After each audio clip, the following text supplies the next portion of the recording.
اعوذ باللہ من الشیطان اللعین الرجیم بسم اللہ الرحمن الرحیم الحمدللہ رب العالمین والصلاة والسلام علی اشرف الانبیاء والمرسلین وخاتم النبیین بالقاسم محمد وآلہ الطیبین الطاہرین المعصومین اما بعد فقط رسول اللہ صلی اللہ علیہ وسلم حسین منی وانا من الحسین اللہم صلی علی محمد وآل محمد وجل فرجہم۔ ناظرین اکرام، السلام علیکم ورحمۃ اللہ وبرکاتہ۔ آپ کی خدمت میں آج کی اہم تاریخ جو ولادت حضرت امام حسین علیہ السلام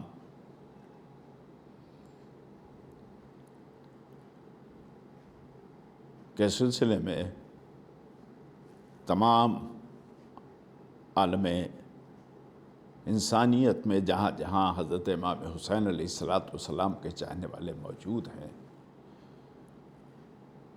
منائی جاتی ہے۔ میں آپ سب کی خدمت میں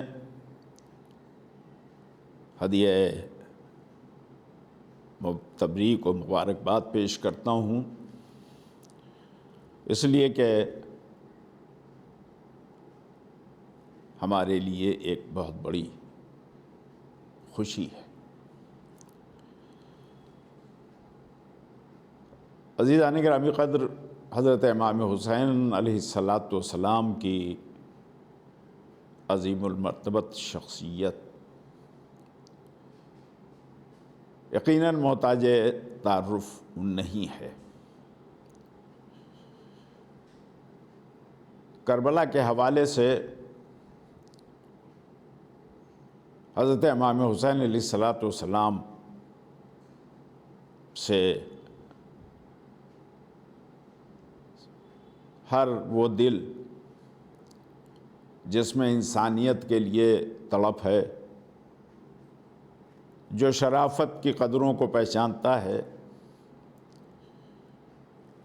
وہ قدر اور منزلت کی نگاہ سے دیکھتا ہے اور اپنی کوشش کے لحاظ سے وہ حضرت امام حسین علیہ السلام کی معرفت حاصل کرنا چاہتا ہے۔ حضرت امام حسین علیہ السلام پیغمبر اکرم حضرت محمد مصطفیٰ صلی اللہ علیہ وآلہ وسلم اللہم صلی علی محمد وآل محمد کے نواسے ہیں، اور مولا کائنات حضرت علی ابن ابی طالب علیہ السلام اور جناب فاطمہ زہرا سلام اللہ علیہا کے دل بند ان کے صاحبزادے ہیں۔ عزیزان گرامی قدر، حضرت امام حسین علیہ السلام کی شخصیت عالم اسلام میں ایک بڑی اہمیت کی حامل ہے۔ میں اس پر ذکر کروں گا آپ کی خدمت میں، مگر اس سے پہلے چند جملے آپ کی خدمت میں حضرت امام حسین علیہ السلام کی ولادت کے سلسلے میں اور وقت کو پیش نظر رکھتے ہوئے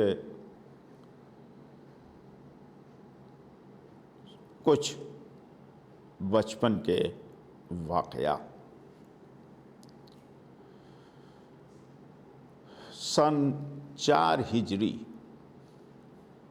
3 شعبان المکرم، یا تھوڑا سا اختلاف ہے، کہیں کہیں وہ ہے 5 شعبان المکرم، لیکن اتفاق جو ہے وہ 3 شعبان المکرم کا ہے۔ 3 شعبان المعظم سن 4 ہجری میں حضرت امام حسین علیہ السلام کی ولادت ہوئی۔ روایتوں میں یہ ملتا ہے کہ پیغمبر اکرم صلی اللہ علیہ وآلہ وسلم نے اپنے نواسے کی ولادت کی اطلاع جب پائی اور جب اپنے بچے کو، اپنے نواسے کو دیکھنے کے لیے تشریف لے گئے، تو ایک طرف تو اس خوشی کا احساس تھا کہ پروردگار عالم نے بیٹا عطا کیا، معصوم بیٹا، معصومین کے ہاں، یعنی باپ بھی معصوم، ماں بھی معصومہ، نانا بھی معصوم۔ مگر دوسری طرف یہ بھی لکھا ہے کہ پیغمبر اکرم صلی اللہ علیہ وسلم کی آنکھوں سے آنسو کے قطرے گرے اور آپ نے شہادت حضرت امام حسین علیہ السلام کی اطلاع فرمائی۔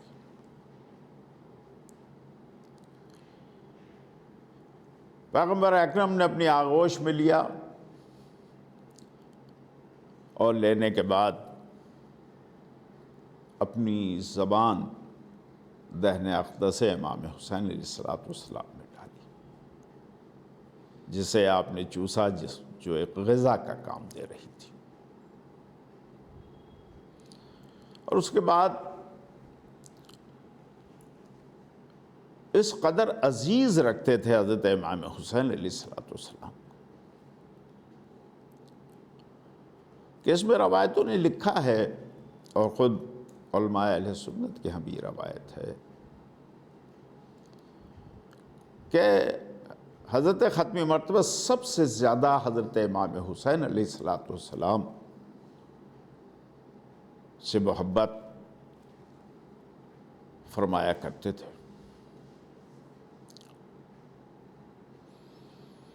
اور اس یعنی حیات پیغمبر اسلام، چونکہ پیغمبر اکرم 11 ہجری میں 28 صفر 11 ہجری میں دنیا سے رخصت ہوئے، یعنی 11ویں ہجری کا کم و بیش 2 مہینہ گزرا، اور شعبان 4 ہجری میں حضرت امام حسین علیہ السلام کی ولادت ہوئی۔ تو یوں سمجھ لیجئے کہ مشکل سے 6 سال یا کچھ زیادہ کی عمر رہی ہوگی جب پیغمبر اکرم اس دنیا سے رخصت ہوئے۔ اس 6 سال میں جس طرح سے حضرت امام حسین علیہ السلام سے پیغمبر اکرم کو انسیت تھی یا محبت تھی، وہ قابل دید ہے۔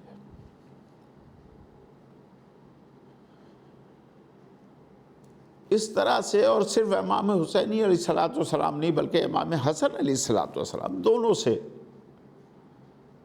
عجیب محبت آپ کی تھی۔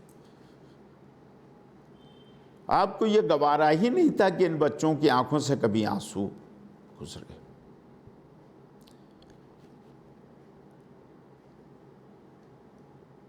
اب یہ مسئلہ ایسا ہے کہ جہاں کچھ عرض کرنے سے پہلے، کچھ کہنے سے پہلے سوچنا پڑتا ہے کہ یہ جو محبت فرماتے تھے اس قدر اپنے نواسوں سے، اور نواسے نہیں بلکہ انہیں فرزندان پیغمبر کہا جاتا ہے،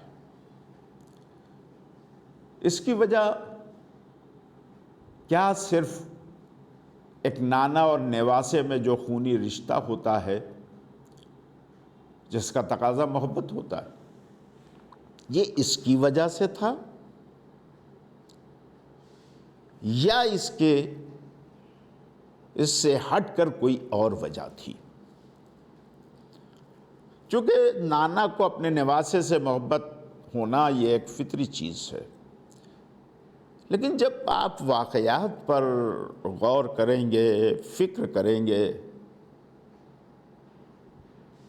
تو آپ اس نتیجے پر پہنچیں گے کہ یہ محبت صرف نانا اور نواسے کے رشتے پر نہیں تھی، وہ تو ایک فطری چیز ہے، وہ تو ہوتی ہی ہے، لیکن جو انداز محبت ہے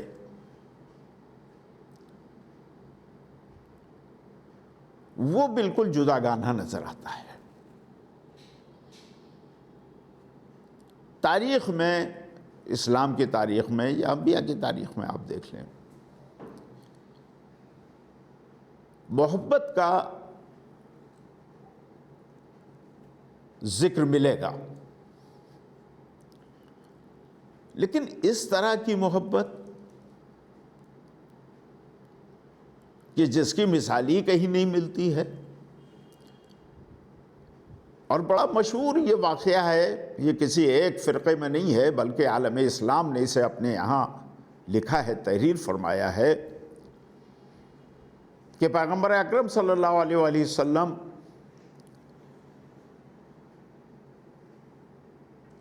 نماز ادا فرما رہے ہیں، اور ظاہر ہے کہ جب پیغمبر نماز ادا فرماتے تھے تو ایسا نہیں تھا کہ تنہا نماز پڑھیں، جماعت ہوتی تھی، اور ظاہر ہے کہ جب نماز جماعت ہو رہی ہو اور امامت پیغمبر اکرم کی ہو تو کوئی بد نصیب ہی مسلمان ہوگا جو وہاں موجود ہو اور پیغمبر اکرم کی امامت میں شریک نہ ہو سکے۔ تو اب یہ اندازہ لگایا جا سکتا ہے کہ اس وقت جو مدینے کی آبادی رہی ہوگی اس کا ایک کثیر حصہ اس نماز میں شریک ہوا ہوگا۔ ٹھیک ہے، کوئی نئی بات نہیں تھی، پیغمبر اکرم نماز ادا فرماتے تھے، جماعت ہوتی تھی، ان کی اقتداء میں لوگ نماز پڑھتے تھے، لیکن ایک روز عجیب واقعہ پیش آیا کہ پیغمبر نماز ادا فرما رہے ہیں، سجدے میں گئے اور پشت پر حضرت امام حسین علیہ السلام آ گئے، اور کوئی زیادہ عمر نہیں ہے۔ ابھی میں نے آپ کی خدمت میں عرض کیا کہ جب پیغمبر اکرم دنیا سے اٹھے تو 6 سال یا اس سے کچھ زیادہ حضرت امام حسین علیہ السلام کی عمر رہی ہوگی، اور زیادہ میں بھی کوئی بہت زیادہ فرق نہیں ہوگا۔ تو ظاہر ہے کہ جب یہ واقعہ پیش آیا تو عمر تو بہت کم ہی رہی ہوگی۔ اب یہ کوئی مدینے کا عام آدمی نہیں ہے جو اللہ کی عبادت کر رہا ہے،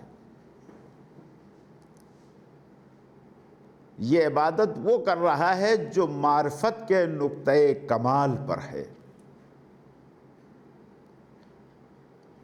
جس سے بڑھ چڑھ کر کسی کو اللہ کی معرفت ہی نہیں حاصل ہے، اور وہ بھی نماز جو نہایت ہی نازک مسئلہ ہو۔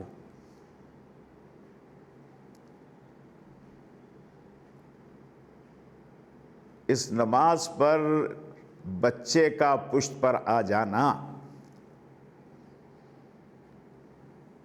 اور اس وقت تک سجدے کو طول دیتے رہے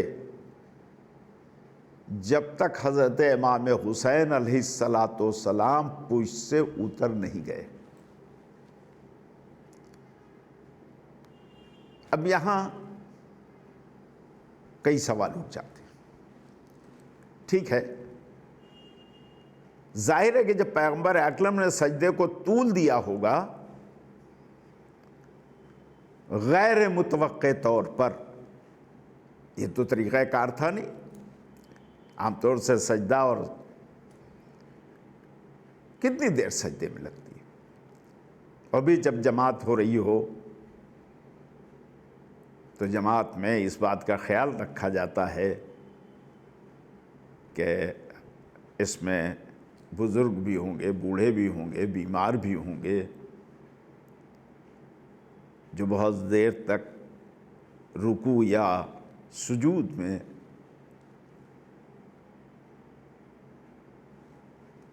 اگر دیر ہو رہی ہے تو اسے شاید اپنی بیماری کی وجہ سے برداشت نہ کر پائیں۔ لیکن جب غیر متوقع طور پر دیر ہوئی ہوگی تو اب نفسیات کا تقاضا ہے کہ نماز پڑھنے والوں میں جو نماز پڑھ رہے ہیں پیغمبر اکرم کی اقتداء میں، ان میں کوئی تو ایسا ضرور رہا ہوگا جس نے سجدے سے سر اٹھا کے دیکھا ہوگا کہ کیا بات ہے، آج کیوں دیر ہو رہی ہے۔ اور ظاہر ہے کہ ادھر ادھر دیکھنے کا سوال ہی نہیں ہے، پیغمبر کی طرف دیکھا ہوگا، اور جب دیکھا ہوگا تو دیکھا ہوگا کہ پشت پر کوئی اور نہیں، نواس پیغمبر تشریف فرما ہے حضرت امام حسین علیہ السلام۔ تو اب میں یہ سوچتا ہوں کہ اس صحابی نے اللہ اکبر کیوں نہ کہا، تاکہ پیغمبر بھی سجدے سے سر اٹھا لیتے۔ سب کے سب سجدے میں ہیں، اور اس وقت تک کہ جب تک حضرت امام حسین علیہ السلام پشت سے اتر نہیں آئے۔ اور فرما رہے ہیں آپ، عبادت اللہ کی ہو رہی ہے، اور عبادت میں، نماز میں سب سے زیادہ اگر کوئی اہم رکن ہے تو وہ سجدہ ہے۔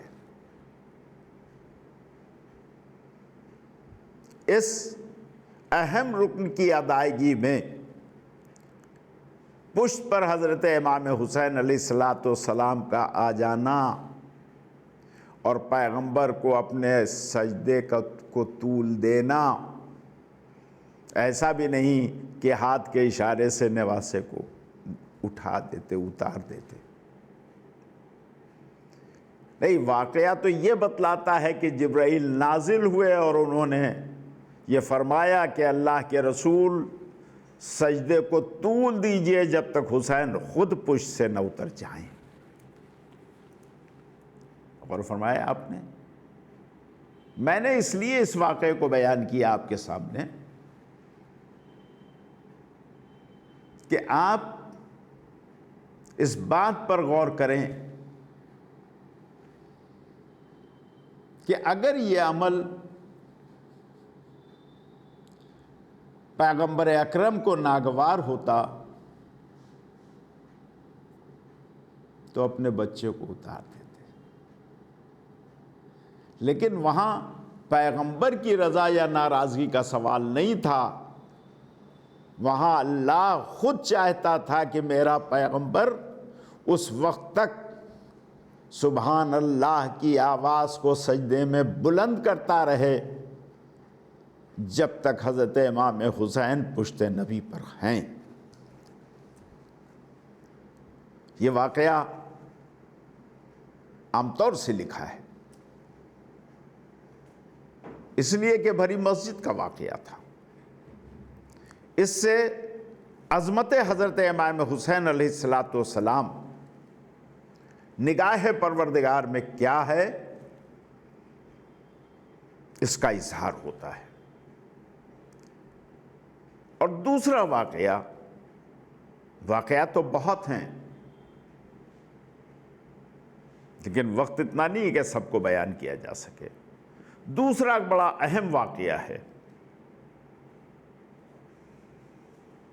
اور وہ واقعہ روز عید کا واقعہ ہے۔ سنا ہے آپ نے؟ میں تو صرف واقعے کو بیان کر کے مختصر تجزیہ کر کے آپ کی خدمت میں نتیجہ پیش کرنا چاہتا ہوں کہ یہ جو واقعات عالم ظہور میں آ رہے ہیں اور بالکل اپنی نوعیت کے انوکھے واقعات ہیں، بہرحال عظمت پیغمبر اکرم ظاہر ہے کہ اس کا اندازہ ہم اور آپ تو نہیں لگا سکتے ہیں، ہے یا نہیں؟ دوسرا واقعہ روز عید کا واقعہ ہے۔ شب عید آئی، ظاہر ہے عید 30 دن کے یا 29 دن کے روزوں کے بعد ہی اللہ کی طرف سے نعمت کی حیثیت سے اس کے صالحین کو، اس کے نیک بندوں کو، اس کی راہ میں جس نے 1 مہینہ روزے رکھے، اسے ایک ہدیہ، ایک نعمت ہے جو اللہ نے عطا کیا ہے، جسے ہم عید الفطر کہتے ہیں۔ اور ظاہر ہے عید الفطر جب قریب آتی ہے تو اس کا اہتمام ہوتا ہے، اور خصوصی طور پر بچے نیا لباس پہنتے ہیں۔ مدینے کے سارے بچے اپنی حیثیت کے لحاظ سے، جو ان کے والدین کی حیثیت رہی ہو، انہوں نے لباس بنائے پہنے۔ اور اب یہ وقت ہے کہ دن گزر رہا ہے، شب آ رہی ہے۔ بچوں نے اپنی ماں سے تقاضا کیا، مادر گرامی کل روز عید ہے، مدینے کے بچے سب نئے نئے کپڑے پہنیں گے، ہمارے لباس۔ اب تھوڑا سا نفسیاتی پہلو کی طرف آپ کو لے کے چلوں کہ یہ مواقع ایسے ہوتے ہیں جب ماں اپنے بچوں کے لیے، چاہے خود اس کے پاس لباس ہو یا نہ ہو، مگر وہ اپنے بچوں کے لیے نیا لباس جتنا ممکن ہو سکے بہتر لباس، اچھا لباس، مگر اس گھر میں تو ابھی لباس بنا ہی نہیں۔ اور کیا بنتا؟ جس گھر میں فاقے پہ فاقے ہوں، 2 3 دن چولہا روشن نہ ہو، اس کے یہاں نیا لباس، یہ ایک بڑا سوال تھا۔ لیکن بچوں کا دل بھی نہیں توڑ سکتی تھی، بچوں کو دلاسا دیا۔ ماں نے کہا بچے مطمئن،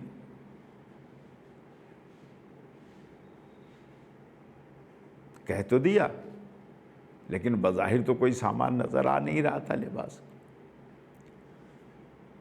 چنانچہ 2 رکعت نماز ادا کی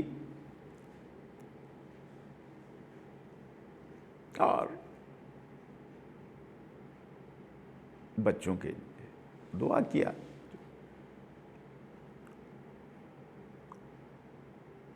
پروردگار عالم نے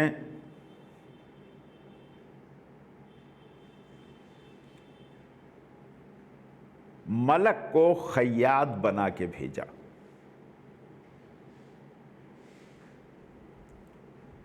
دروازے پر کسی نے آ کے دق الباب کیا، پوچھا کون؟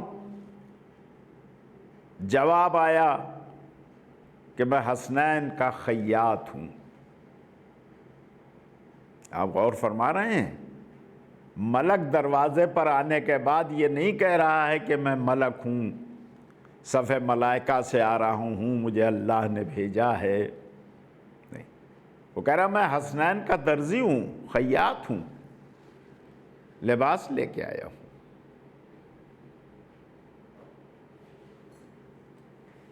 لباس آ گئے تیار۔ اب لباس کا رنگ بھی ہوتا ہے، بچے ہمیشہ رنگین کپڑے پہنتے ہیں نا، کسی نہ کسی رنگ میں۔ خواہش ظاہر کی بچوں نے جناب وہ لباس رنگ بھی دیے گئے، ایک سرخ ایک سبز۔ سرخ حضرت امام حسین علیہ السلام نے پسند کیا، سبز حضرت امام حسن علیہ السلام نے کیا۔ یہاں تک آپ آئے، اب آگے بڑھیے، دیکھیے نماز کا وقت آ گیا۔ نانا کے ساتھ بچوں کو جانا ہے عیدگاہ میں نماز ادا کرنے کے لیے۔ یہ پہلا موقع تو نہیں ہے، اس سے پہلے بھی نانا کے ساتھ بچے گئے ہوں گے، لیکن اس بار عجیب خواہش ہو رہی ہے۔ فرمایا نانا عیدگاہ کی طرف مدینے کے بچے اپنے سواریوں پر جائیں گے، یعنی اونٹوں پر جائیں گے۔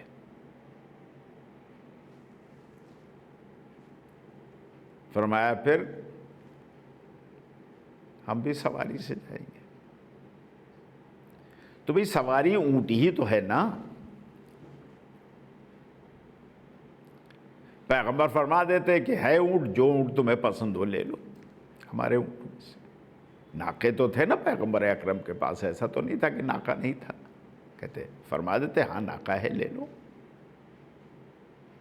اور اگر بچے مان لیجئے تھوڑی دیر کے لیے ناقہ نہ بھی صحیح، تو کسی بھی صحابی سے اگر پیغمبر اکرم یہ ارشاد فرماتے کہ میرے بچوں کے لیے سواری یعنی ناقے کی ضرورت ہے جس پر بیٹھ کر وہ عیدگاہ کی طرف جائیں، تو اصحاب اپنے لیے باعث شرف سمجھتے کہ ان کی سواری پیغمبر اکرم کے نواسوں کے کام آ رہی ہے۔ نہ تو پیغمبر نے یہ فرمایا کہ گھر کا ناقہ، اور نہ ہی پیغمبر اکرم نے کسی صحابی سے کہا کہ بھئی تم اپنا ناقہ دے دو میرے بچے، اس لیے کہ لوگوں کے پاس ناقے تو تھی، کمی تو نہ تھی مدینے میں۔ نہیں، عجیب بدلا ہوا انداز ہے۔ کہا اچھا ٹھیک ہے، خود ناقہ بنے، ایک شانے پر حضرت امام حسن کو اور دوسرے شانے پر امام حسین علیہ السلام کو بٹھا لیا۔ ٹھیک ہے،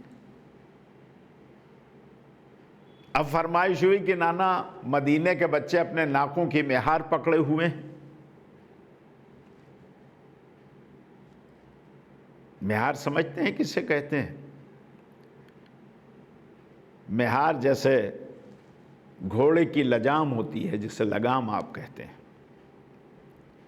ویسے اونٹ کے اندر مہار ہوتی ہے، یعنی اس کی ناک میں ایک کیل مضبوط سی رہتی ہے، اس کیل میں ایک رسی بندھی رہتی ہے، اور وہ رسی جو سوار ہوتا ہے اس کے ہاتھوں میں دے دی جاتی ہے، اسے مہار کہتے ہیں۔ چنانچہ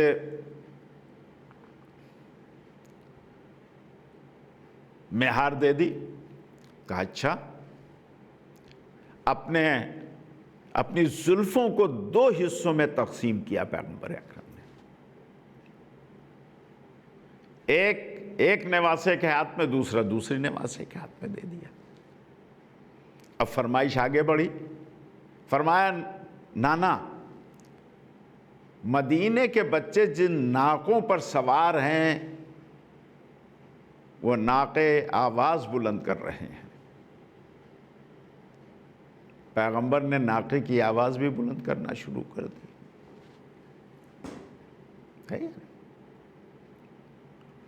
اور اسی روایت کا حصہ یہ ٹکڑا ہے کہ ایک صحابی سامنے سے آئے اور انہوں نے کہا بچوں مبارک ہو، کیسی سواری تمہیں ملی ہے؟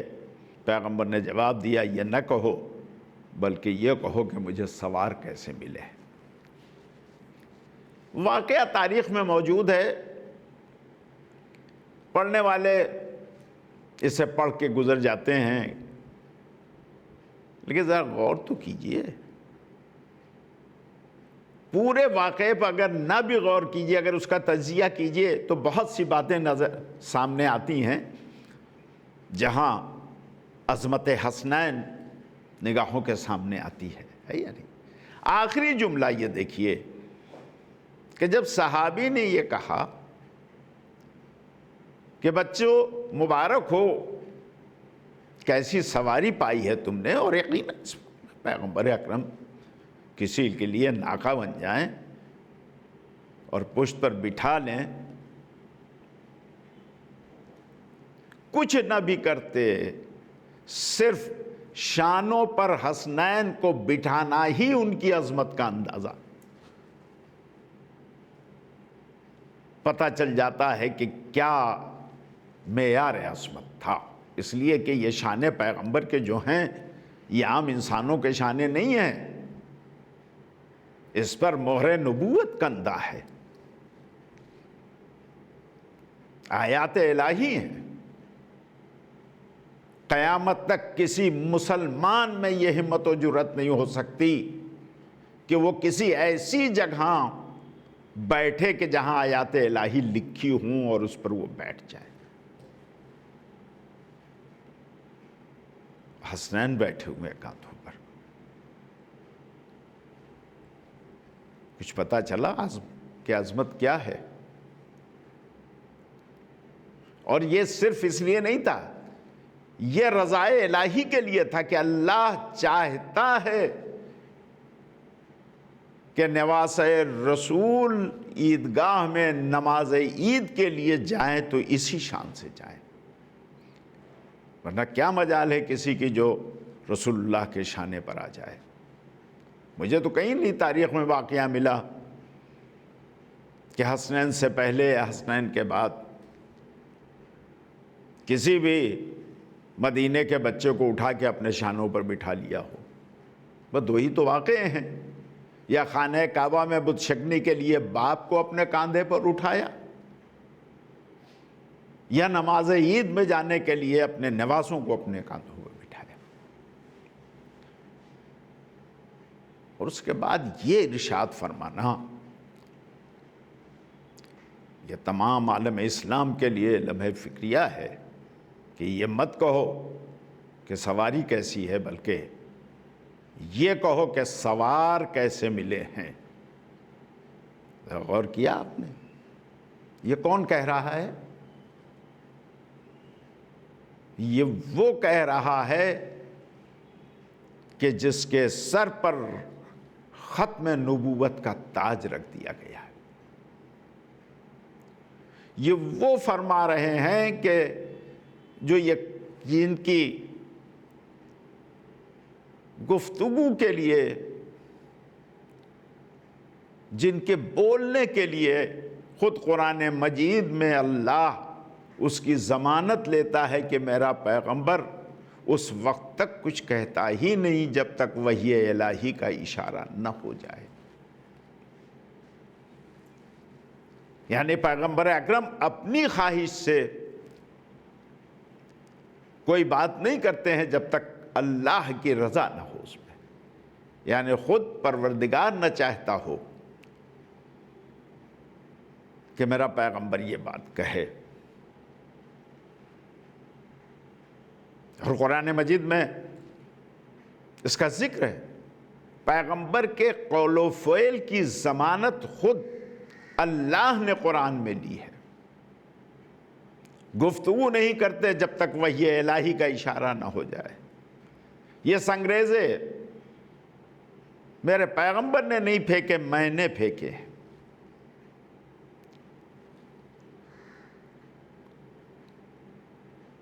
اور فرمایا آپ مسجد میں خطبہ دے رہے ہیں پیغمبر اکرم،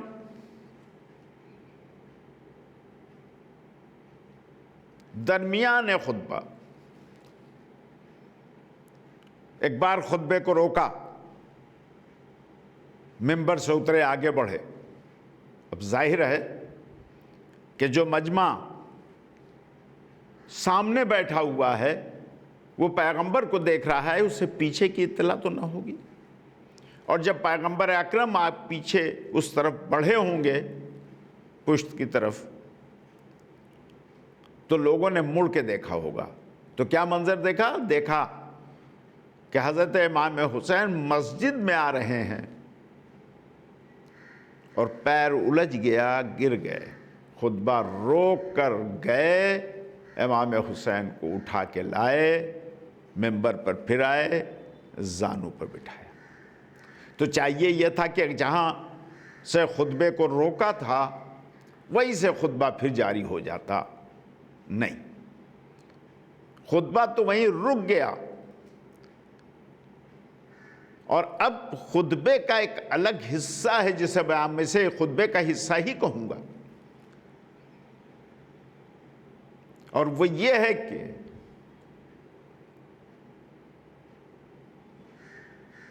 یہ میرا حسین ہے، اسے پہچانو.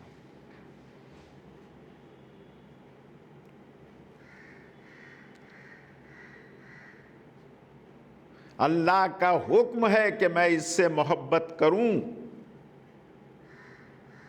اور جو اس سے محبت کرے گا اللہ اس سے محبت کرے گا.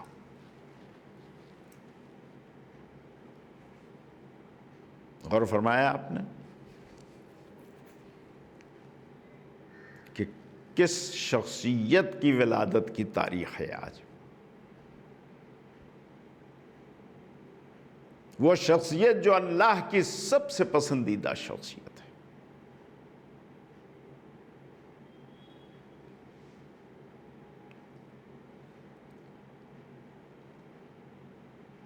امام حسین علیہ السلام اہل کسا میں شامل. امام حسین علیہ السلام اہل کسا یعنی آیت تطہیر کا جز ہیں. حضرت امام حسین علیہ السلام مباہلے میں شامل ہیں.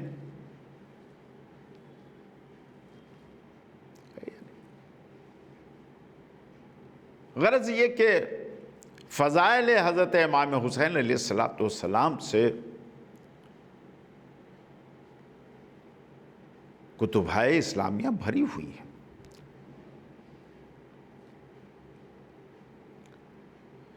اور حضرت امام حسین علیہ السلام کے چاہنے والوں میں صرف مسلمان ہی نہیں ہیں، غیر مسلم بھی ہیں، جنہوں نے حضرت امام حسین علیہ السلام کو عظیم خراج پیش کیا ہے.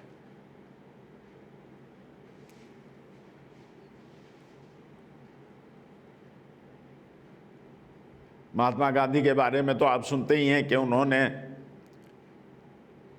اپنے سارے موومنٹ کو مرکوز کر دیا تھا 72 پہ، اور یہ کہا کہ حضرت امام حسین نے 72 ساتھیوں کو لے کے اپنی تحریک کو شروع کیا تھا، میں بھی 72 کو لے کے جاؤں. اور بھی بہت سے. یہ فضائل یا ان فضائل پر اتنی روشنی نہیں پڑی تھی. یہ فضائل واقعے کربلا کے بعد عالم اسلام نے دونوں لوگوں تک اسے پہنچانا شروع کیا ہے۔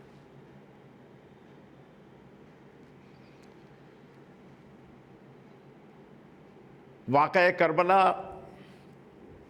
تاریخ کا وہ اہم واقعہ ہے کہ جس نے قیامت تک کے آنے والے ان انسانوں کے لیے کہ جن کے دل میں انسانیت کا درد ہو، جو مذہب کی قدروں کو، ویلیوز کو پہچانتے ہوں، جو غلامانہ زندگی پر ٹھوکر مار کے آزادی کی زندگی گزارنے پر تیار ہو۔ آزادی کی زندگی کا مطلب یہ نہ سمجھیے گا کہ جو دل میں چاہے آئے، نہیں۔ زندگی کے وہ بہترین قوانین اور اصول کہ جن پر رہ کر انسان انسان کہلائے،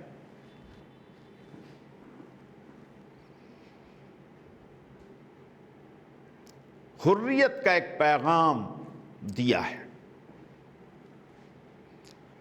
اور ان سب چیزوں سے بڑھ کر جو قیمتی جملہ ہے، جس کا تعلق کسی ایک فرقے یا مسلک سے نہیں ہے بلکہ تمام عالم انسانیت سے ہے، اور یہ فرمایا کہ ذلت کی زندگی سے عزت کی موت بہتر ہے۔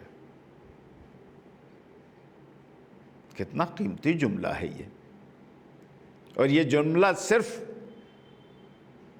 کربلا ہی کے لیے تک کے لیے نہیں ہے، بلکہ رہتی دنیا تک، جب تک باشعور انسان، فہم و فکر رکھنے والا انسان، جو ایسے ماحول اور معاشرے میں گھر جائے کہ جہاں اسے کوئی راستہ نہ دکھ رہا ہو، یہ پیغام اس کے لیے ہے کہ اگر تم یہ محسوس کر رہے ہو کہ اب زندگی اجیرن ہے اور ذلت کی زندگی ہے، تو یاد رکھو موت کو ترجیح دینا ذلت کی زندگی سے عزت کی موت بہتر ہے۔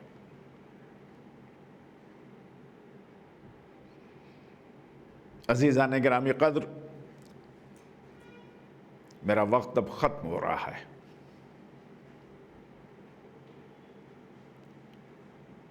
اس پر 40-50 منٹ کی گفتگو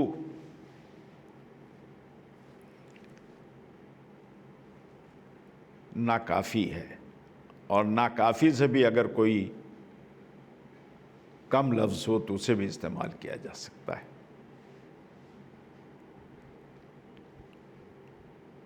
جس کی سیرت، جس کی زندگی کی تاریخ صدیوں کے صفحات پر پھیلی ہوئی ہو، اسے 40-50 منٹ میں نہیں سمیٹا جا سکتا ہے۔ حضرت امام حسین علیہ السلام کی حیات طیبہ کے مختلف گوشے ہیں۔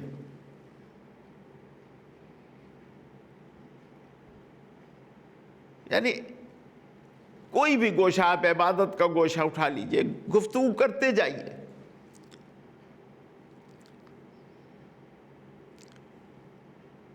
روز عرفہ ایک دعا ہے حضرت امام حسین علیہ السلام سے، جسے دعائے عرفہ کہا جاتا ہے۔ اگر موقع ملے تو اس دعا کو پڑھیے۔ اس وقت موقع نہیں ہے کہ اس پر کوئی تفصیلی گفتگو کی جا سکے۔ معرفت الہی سے بھرپور دعا ہے، اللہ گواہ۔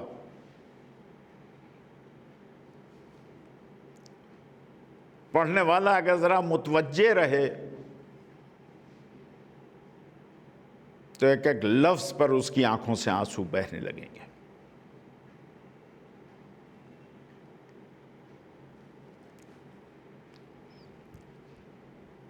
غرض یہ کہ عالم انسانیت میں کچھ ایسی شخصیتیں گزری ہیں کہ جن کا تعلق کسی ایک مسلک اور مذہب سے نہیں ہوتا ہے، وہ عالم انسانیت کے لیے ہوتا ہے، اس کی زندگی انسانوں کے لیے ہوتی ہے، ان کی فلاح اور بہبود کے لیے ہوتی ہے، ان کی بہتری کے لیے ہوتی ہے، اور اس کے لیے وہ اپنی قربانی پیش کر دیتا ہے، سب کچھ لٹا دیتا ہے تاکہ دین کی قدریں، انسانیت کی قدریں یہ محفوظ ہو جائیں۔ حضرت امام حسین علیہ السلام نے بھی کچھ ایسی ہی قربانی دی ہے۔ 67 ہجری اختتام ہے، سورج غروب ہو رہا ہے، 61 ہجری کا آفتاب طلوع ہو رہا ہے۔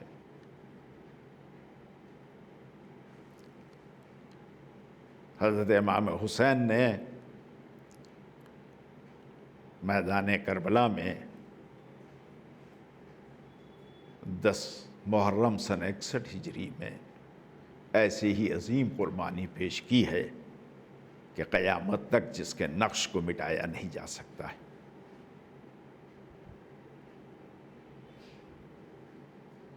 ہر انسان کے لیے ایک پیغام زندگی ہے۔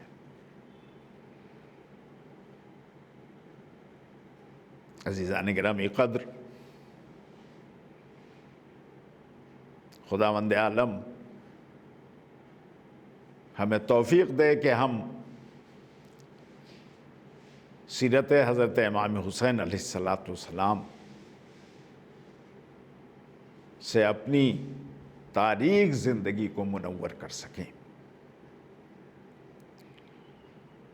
اور یہ سیرت یقیناً اسی وقت فائدہ مند ہوگی جب ہم اسے اپنی زندگی میں جگہ دیں گے، یعنی ہمارے قول و فعل سے سیرت حضرت امام حسین علیہ السلام کی جھلک آئے۔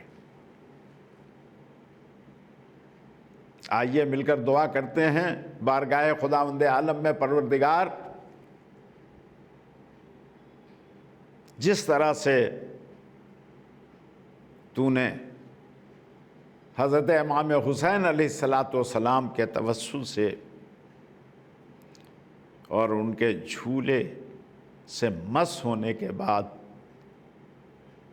فطرس کو بالوں پر عطا کر دیا،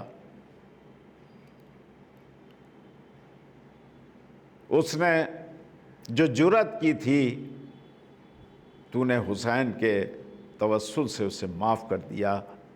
پروردگار ہمیں بھی نواس پیغمبر اکرم کے توسل سے ہماری گناہوں کو معاف کر دے، اور ہمیں توفیق دے کہ ہم سیرت حضرت امام حسین پر عمل کر سکیں۔ پروردگار